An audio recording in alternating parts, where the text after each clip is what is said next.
3 বছর নয়, আর মাত্র 2 বছর অপেক্ষা করলেই ফিফার নিয়ম অনুযায়ী কুইন সুলিভানকে পেয়ে যাবে বাংলাদেশ। হ্যাঁ, 2030 বিশ্বকাপ বাছাই পর্বে হামজা সমিতের পাশে মধ্যমাঠে জোট বাঁধতে পারেন বিগ ফিশ কুইন সুলিভান। 2028 সালে ফিফার নিয়মে রেড গ্রিন ডেরাতে কুইন।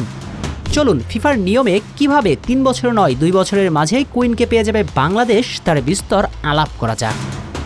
আমেরিকার মেজর লিগ সকারের বিগ ফিশ কুইন সুলিভান, কিন্তু বেরসিক ইনজুরি স্বপ্নগুলোকে তার ফিকে করে দিয়েছে। এখানে প্রত্যাশাটা অনেক বড় টাইগার ভক্তদের, কিন্তু এই স্বপ্নের পথে বাধা ফিফার নিয়মটা সবাই জানে। তাকে অপেক্ষা করতে হবে 3 বছর, এর মাঝে আর কোনো ম্যাচ খেলা যাবে না। তাই বাংলাদেশের হয়ে খেলতে চাইলে আমেরিকা জাতীয় দলের হয়ে সর্বশেষ ম্যাচ খেলার পর 3 বছর আন্তর্জাতিক ফুটবল থেকে সরিয়ে নিতে হতো কুইনকে।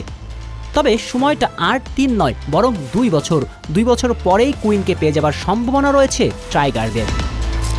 কেননা কুইন সুলিভান আমেরিকার হয়ে সর্বশেষ ম্যাচ খেলেছেন 2025 সালের 6 জুলাই ত্রিনিদাদ অ্যান্ড টবাগোর বিপক্ষে, যার অর্থ ইতিমধ্যে প্রায় 1 বছর সময় অতিবাহিত হয়েছে। সঙ্গত কারণেই নিয়ম অনুযায়ী আর মাত্র 2 বছরের অপেক্ষা করলেই কুইনকে পেয়ে যাবে লাল সবুজের বাংলা। কিন্তু এর মাঝে একটি ম্যাচও খেলতে পারবেন না তিনি, আর এই সম্ভাবনাটাও আসলে কম। কারণ মার্কিন যুক্তরাষ্ট্রের বিশ্বকাপ দলের 55 ফুটবলারের মাঝেও ছিলেন না কুইন সুলিভান। আর 55 ফুটবলারের লিস্টে না থাকার অর্থ তাকে নিয়ে বড় কোনো পরিকল্পনা নেই মার্কিন যুক্তরাষ্ট্রের। হিসাবটা একেবারেই সহজ। বিশ্বকাপ দলের প্রাথমিক স্কোয়াডে সেসব তরুণকে রাখা হয় যারা আগামী 4 বছরের পরিকল্পনার অংশ, আর এই পরিকল্পনাতে তো নেই কুইন সুলিভান।